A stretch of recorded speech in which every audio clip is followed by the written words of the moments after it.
Hello again, and welcome to Kabbalah Revealed. I'm Tony Kozenek. In this lesson, we're going to look at the four levels that exist in nature: the inanimate, vegetative, animate, and human. Now, we're familiar with these when we look at life on Earth through the five senses. But because reality is constructed in the form of root and branch, that is, because there's a causal level of force that's hidden from those senses, what we are able to see and sense is only the result of that force. So these four levels of existence we observe here are branches of four levels of this hidden upper force. We see them, but do we really understand anything about them? Let's take a look at them. In the physical world, these four parts of reality are distributed in terms of their quantity in a pyramid. At the bottom of this pyramid is the greatest quantity, and that's the still level.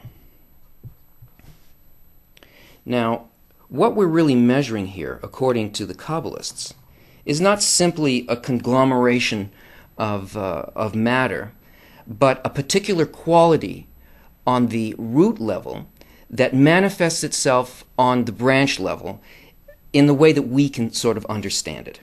And the quality that we are looking at is the will to receive.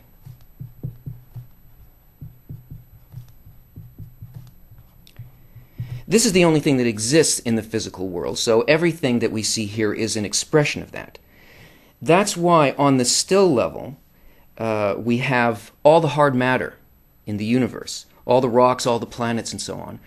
And they have the greatest number of things are in the still, because the still only has a tiny amount of will to receive, only this level here. It hardly has any will to receive. So therefore it has very little will to change, ability to change, and it takes tremendous forces to get it to move in any way. Above that is the vegetative level.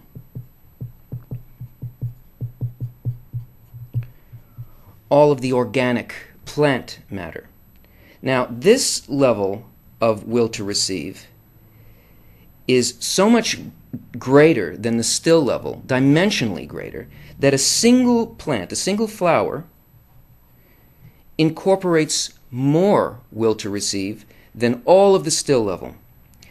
And because it has this extra dimension of the desire to receive, it also has the ability to grow. It can make a determination between what's good for it and what's bad for it, and it grows in a very limited way towards the sun, and taking certain elements from the earth and so on. It's a simple form of life. Above that we have the animate level. Now, the animate level has one animal, say a fly, has more will to receive than all of the still and vegetative levels combined. And because of that, it develops its own individuality. It seeks out its good, and it chooses between good and bad for its well-being on an individual basis. Above that, we have the human level. Now, this level incorporates more will to receive than all of the levels below it. They're all incorporated in it. And on this level, we have something called mind and heart. And these elements allow us to experience not like an animal that only sees the present, but to be able to use our mind and our heart to compensate for those things that are not present before us. And this grows our will to receive to a tremendous level. So here, this level actually incorporates all levels below it and affects all levels below it. So the inner life of the human level is really what makes for the conditions of everything else in the universe, because it's all really part of the human. When the human will to receive develops to its maximum, it reaches a level we call speaking, or what you could call a Kabbalist. Now, an entirely different order appears at this point. And these very same levels, 4 levels, are then experienced, or at least it's possible to experience them, in the spiritual realm. And here we see them laid out in a slightly different way, because we're not just dealing with the quantity of one quality, but with a comparison of quantity against quality. Here, the still, animate, vegetative, and speaking go by different names. And you'll see them in scriptures. The still level is called palaces. The vegetative is called robes. The animate is called angels. And the speaking level is called souls. And they're made up of a ratio of 2 qualities: the will to receive and the will to bestow.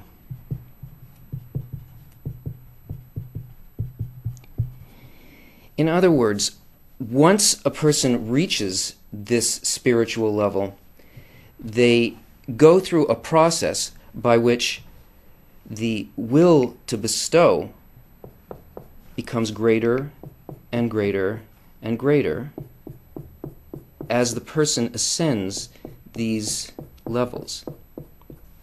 And then, of course, above all those, there is another level of pure bestowal, and that's called the Creator. Now, these are very mysterious terms that I'm sure you've seen in scriptures. Let's take the mystery out of them. Let's look at an article by Bala Salam that deals with exactly what this means. It is Shemadi article number 115 from the book Shemadi. And he describes it this way. Still. The still is something that does not have an authority of its own. Rather, it is under the authority of the landlord and must satisfy every wish and desire of its landlord.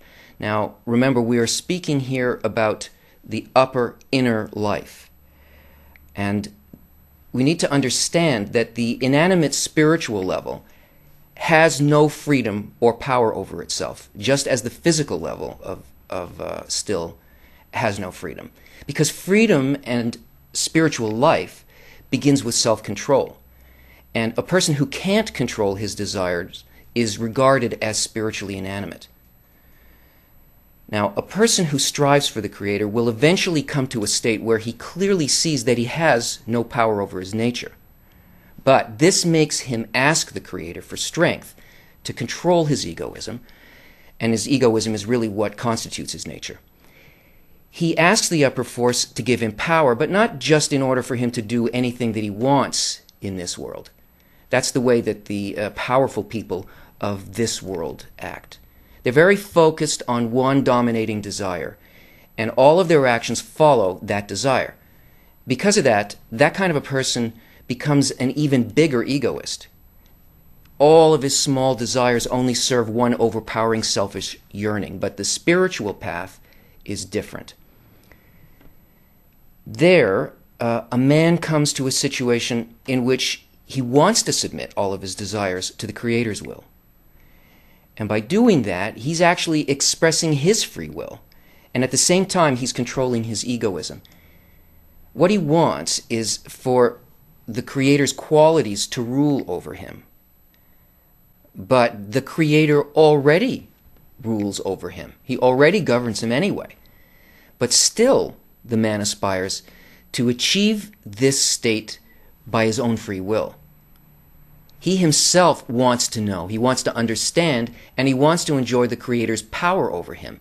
And he wants to adapt all of his thoughts and all of his desires to that, the way that a horse adapts to a rider's commands. So in the inanimate state at the spiritual level, the person can't yet agree with all the actions that the Creator is going to perform with him. But he has reached a stage where he already feels the need in himself to fulfill all of the Master's desires. So, Baal Salam continues. Hence, when the Creator created creation for His glory, it is written, every one that is called by my name and whom I have created for my glory. And it means that He created creation for His own needs. The nature of the landlord is imprinted in the creatures, meaning that all the creatures cannot work for another but for themselves. So, since the Creator created all creatures for His own sake, His nature is imprinted in them. And this means that each created being also does everything for its own sake. Everything that's been created is really meant only for a single purpose. And that purpose is to submit all of these little desires to the ultimate and the most satisfying one. That's why we see this scale of growing desire in the levels in creation. Man begins to feel and to understand this, and he now knows that the master's properties are totally different from his own, and that there's nothing he can do about it. So that is the still level. There's nothing he can do about it. But Baal Salam continues. The vegetative is that which already has its own authority to some extent. It can do something that is contrary to the opinion of the landlord, meaning that it can already do things not for itself, but to bestow. And this is already the opposite of what exists in the will of the landlord, which he had imprinted in the lower ones to work only with the will to receive for themselves. Yet, as we can see in corporal flora, even though they are mobile and they expand in width and length, still all the plants have a single property. In other words, there's not a single plant that can go against the method of all of the plants, but they must adhere to the rules of flora, and they're incapable of doing anything against the mind of their contemporaries. Thus, they have no life of their own, but they're parts of the life of all flora, meaning that all of the plants have a single form of life, and all of the plants are like a single creature, and the plants are specific organs of that creature. So all plants exist in the same way, as if they're all parts of the same plant. They start growing, and they wither, and they die at the same fixed time of the year, and everything's pre-programmed, and nothing depends on what they do. They develop and grow regardless of their will. And Baal Salam says, similarly, in spirituality, there are people that have already acquired the force to overcome their will to receive to some degree, but are confined to the environment. They cannot do the opposite of the environment that they live in, yet they do the opposite of what their will to receive wants. This means that they already work with the will to bestow. So it's the same in the spiritual. Those who have too little power to overcome their will to receive completely are enslaved by their society. They can't understand its influence, and they can't work outside of it, but they're attempting to oppose their will to receive internally, meaning that they already are working with their desire to bestow, and these people are free inside, but they're completely dependent on their society, just like the vegetative level of plants are. The vegetative contains some manifestation of an independent desire. It can defy the master's will. And what he means by the master's will is the dictates of the will to receive, the domination of the ego. This kind of a person can work to a certain degree against what the ego tells them to do, because they've acquired a tool at this level, a screen, an inner force, and they now can work with desires. And the way that they work with the desires is that this person opposes the master's desire, which is his own nature. And that's the nature that the Creator gave him, his egoism. At this point, he already perceives that his nature does emanate directly from the Creator, but now he disagrees with his own inner quality, and he wants to influence it with an opposite attitude. So at the vegetative level, a person can already give instead of just doing things for their own sake. And this is what contradicts the will of the master. This will to receive was given to us at that point at which we were created. So on one hand, the Creator put desire into us, and He wants to fill us. And on the other hand, He wants us to acquire His property of bestowal. So really, both of these desires belong to the Creator. Even though we are immersed in egotistical desire, at the same time, we're included in the Creator's original desire. And conversely, when we eventually acquire altruistic desire, we will still remain inside the Creator's will. And that's because there is nothing but the Creator's will. His power over us. That's the meaning of there's none else besides Him. But a person can choose which power, which force he's going to submit to. Which aspect of the Creator's desire is going to influence him. He can choose one of the two. So why don't we then feel these two desires equally? In higher reality, when we enter the spiritual world and we begin ascending, we ascend in the middle line, so that these two choices, whether to be under the power of egoism or under the power of altruism, at that point they're perceived by us as equivalent.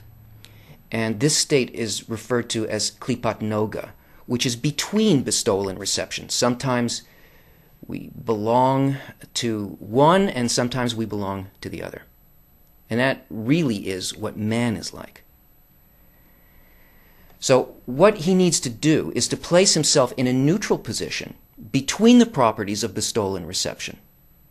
And when he reaches that state of neutrality, then he becomes free to make his own decisions. That's what we call freedom. Bala Salam continues, animate. We see that each animal has its own characteristic. They are not confined to the environment, but each of them has its own sensation and characteristic. They can certainly operate against the will of the landlord, meaning they can work in bestowal and are also not confined to the environment, but their own life. Their vitality does not depend on their friend's life. Each animate creature is special in its own way. It's not enslaved by the environment, and it has its own properties and its own feelings. In the physical world, we see that every animal can move freely and independently of the others, but they still submit to the laws that are common to their species. And so you see a lot of species breed and hibernate at the same fixed periods of time. So likewise, in the spiritual, each on the animate level has its own sensations and its own properties. He's not enslaved by society anymore. He has a greater degree of freedom to go against the master's will, against the will to receive, than the vegetative level. He can create his own environment. Now, he still somewhat needs his natural egoistic society, but he's not completely dependent on it. Yet, they cannot feel more than their own being. In other words, they have no sensation of the other, and naturally cannot care for the other. So, the animate level has a high degree of independence, but it lacks one very important thing. It only has the ability to sense itself. That's what it means by in the present. It doesn't feel others. And the highest states are the interconnected states. So he describes the speaking level. Speaking has virtues. 1, it acts against the will of the landlord. 2, it is not confined to its contemporaries like the vegetative, meaning it's independent from society. And 3, it also feels the other, and hence can care for them and complement them by feeling and regretting with the collective.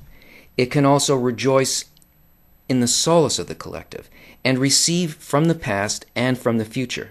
Animals, however, only feel the present and only their own being. In other words, 1, he can completely defy the master's will. He can bestow rather than receive. 2, unlike plants, he doesn't depend on other people In other words, he doesn't depend on his environment to fill him. 3, he feels others, so he can take care of them and satisfy their needs. And that's what bestowal is. He has the capability to do pretty much what the Creator does. And his relationship to his society is that of an adult.